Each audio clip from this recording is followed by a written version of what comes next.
Já os fechamentos. Voltamos aqui a cadeira para o lugar. Do lado de cá também. Já voltamos aqui a parte de mangueiras, né? O suporte.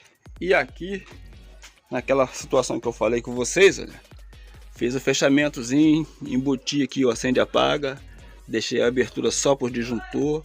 Ficou assim, galerinha. Ficou bem legal, né? Ficou bonito. Ficou bem bem aproveitados os espaços. E assim, a gente vai seguindo aqui.